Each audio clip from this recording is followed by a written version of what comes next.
ቀይሕ ባሕሪ መተካእታ መጻብ ወህርሙዝ Every day, nearly 20% of the world's oil passes through a narrow stretch of water between Iran and Oman.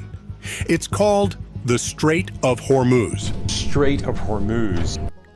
መጻብ ወህርሙዝ ካብ በቀደሙን ሓደ ካብቶም ኣብ ዓለምና ኣዝዩ መትነቐረብን ኣህጉራዊ ርክባትን ጂኦፖለቲካዊ ጽልዋን ዘሎ ቦታ እዩ። ኣብዚ እዋን ድማ ኣሜሪካን እስራኤልን ብሓደ ጥምረት ምስ ኢራን ካብ 28 ለካቲት 2026 ክሳብ ሕጂ ኣብ ዝካየድ ዘሎ ዘዕርፍ ሓድሕድ ወታደራዊ መጥቃዕቲ መጻብ ወህርሙዝ እውን ዕላማ ኮይኑ ስለ ዘሎ ኣዓለዋ ዓለም ስሒቡሎም። እቲ ኩናት ድሮን ሃገራት ወሽመጥ ዓረብን ካልኦት ኣብቲ ዞባ በቐጥታ ንግዳዊ ረብሓታት ዘለወን ሃገራት ኣናዊጹን ኣብ መላእ ዓለም ሕጽረት ወሰኽ ዋጋን ነዳድን ካልእ ቀረብን ቅልውላው ጀሚሩ ስለ ዘሎ ጠንቂ ሳልሳይ ኩናት ዓለም ከይከውን ዓብ ስግኣት ፈጢሩሎም።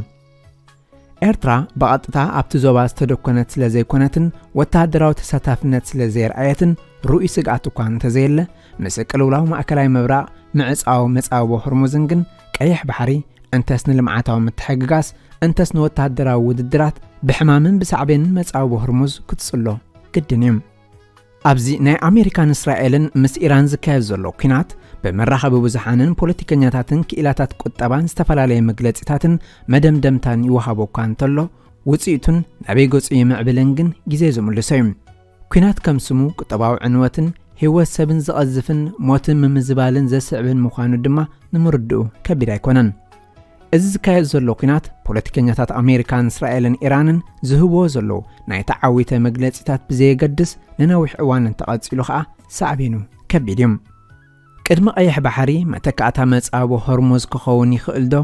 ንኤርትራ ብኸመይ ይጸልዋን ኣተሓሕዛ ጉጅለ ህግደፍ ኣብዚ ዘሎ ተኣፋፈ ኩነታት እንታይ ክኸውን ይግባእ ምግላጽና ግን ሕጽር ዝበለ ድሕረ ባይታ ኣገዳስነትን መጻብ ወህርሙዝ ምርኣይ ተመራጺ ይኸውን።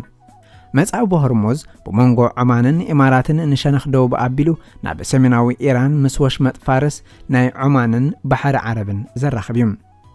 እዚ እቲ እንኮ መሕለፊ ባሕሪ ወሽመጥ ፋርስ መእተውን መውፅን ናብ ውቅያኖስ እዩ። ብመሰረት ብሪታኒካ ኢንሳይክሎፔድያ ስፍሓት መጻብ ወህርሙዝ ብሓርፋፍ ገምጋም 35 ማይል ወይ ድማ 56 ኪሎ ሜትር እዩ። መጻብ ወህርሙዝ ዓበይቲ ዘይተጻረየ ነዳዲ ጽዒነን ዝሓልፋ መራኽብ ቦጥ ታንከርስ ንምግልጋል እኹል ዑምቀትን ስፍሓትን ከም ዘለዎ ይሕበር። ናይ ሕቡራት መንግስታት ኣሜሪካ ምምሕዳር ጸዓቲ ዝሃቦ ጸብጻብን መጽናዕትን መጻብ ወህርሙዝ 20 ሚእታዊት ንግዳዊ ምንቅስቓስ ናይ ዓለምና ከም ዝሽፍን ሓደ ካብቶም ዕረፍቲ ዘይብሎም መተሓላለፊ ንግዲ ምዃኑን የመልክት። ኣብ ዝሓለፈ ዓመት 2025 ጥራይ ኣስታት 20 ሚልዮን በርሚል ነዳዲ ኣብ መዓልቲ በቲ መጻብ ከም ዝተጓዓዘ ጸብጻባት የመልክት። መጻብ ወህርሙዝ ከዓ በቲ ዝህቦ ኣገልግሎት ኣብ ዓለምና ኣዝዩ ኣገዳሲ ንግዳዊ መስመር ይገብሮም። ኣብዚ ክላዓልን ክምለስን ዝግብኦ ኣገዳሲ ነጥቢ ድማ ንመጻብ ወህርሙዝ መን ይቋጸሮን ይውንኖን ዝብል ሕቶ እዩ። መስመር መራኸቢ ናይቲ መጻብ ዝበዝሕን ብቐዳምነ ዝስራዕን ኣብ ማያዊ ግዝኣት ዑማን ዝርከብ ኮይኑ ክፋሉ ድማ ናብ ናይ ኢራን ማያዊ ግዝኣት እዩ።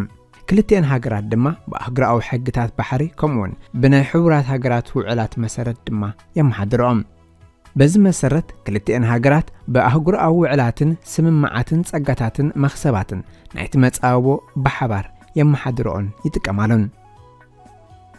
ኢራን ንመጻብ ወህርሙዝ ንጂኦፖለቲካዊ ረብሓታት ክትጥቀመሉን ክትቋጸሮን ብተደጋጋሚ ትገልጽን ትስምዓን።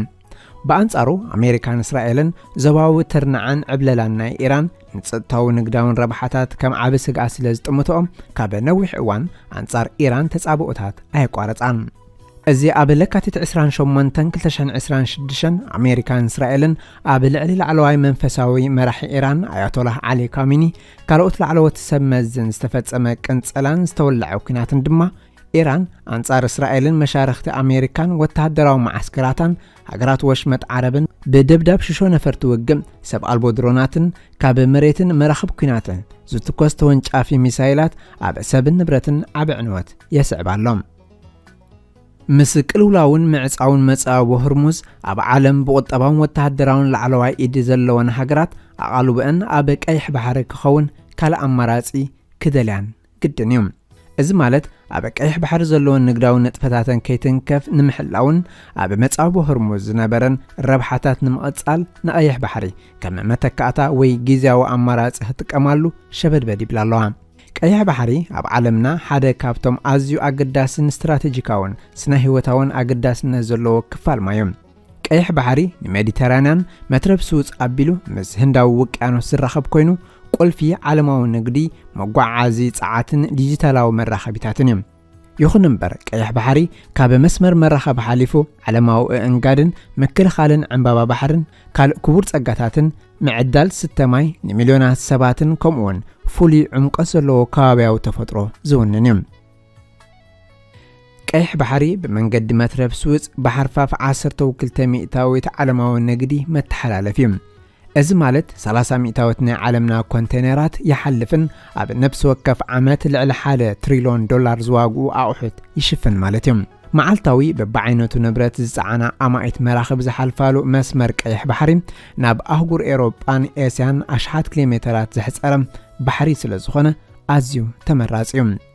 መስመር ቀይሕ ባሕሪ እንተደኣ ብዝተፈላለየ ጠንቂ ካብ ኣገልግሎት ተዓናቒፉን ጠጠው ኢሉን ድማ መራኸብ ንኣፍሪቃ ተኻሊለን ካብ 1 ክሳብ 2 ሰሙን ዝነውሐ ዝወስድ ግዜ ክጓዓዛ ስለ ዝግደዳ ዝያዳ ገንዘብን ነዳድን የጥፋኣ ማለት እዮም።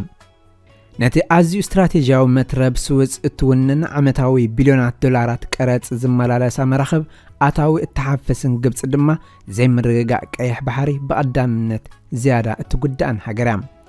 ልዕሊ 1000 ኪሎሜትር ገማግም ባሕሪ እትውንን ኣብ ልዑል ኣገዳስነት ዘለዎ ዞባ ቀይሕ ባሕሪ እትርከብን ኤርትራ ብሰንኪ ሓንኳል ፖሊሲታት ጉጅለ ህግደፍ ዛጊት ንጸጋታታን ወደባታን ብግቡእ መዝሚዛ ናብ ጥቕሚ ህዝባ ኣየውዓለቶን።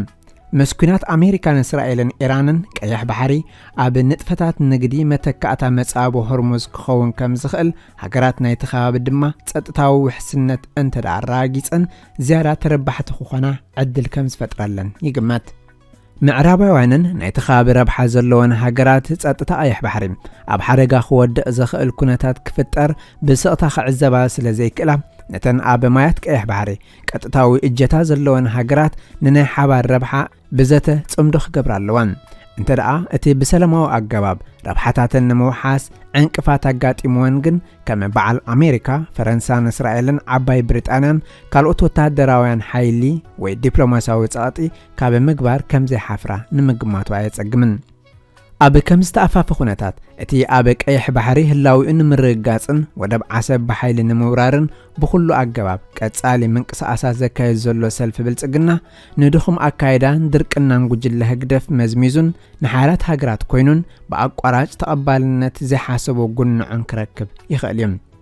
ስለዚ ጉጅለ ህግደፍ ንልዕላውነት ኤርትራ ከም ዝጣበቕ ብቐጻሊ ይልፍልፍ እምበር ብተግባር ግን መወቀፍ ዘይብሉ ዲፕሎማሲያዊ ርክባት ስለ ዘዘውትር ቀይሕ ባሕሪ መተካእታ መጻጉዕ ሆርሙዝ ኣብ ዝኾነሉ ካብ ሕሉፍ ድኻማቱ ተማሂሩ ንህዝቢ ኤርትራ ዘርብሕ ስጉምቲ ክወስድ መድረኽ ዝጠልቦ እዮም።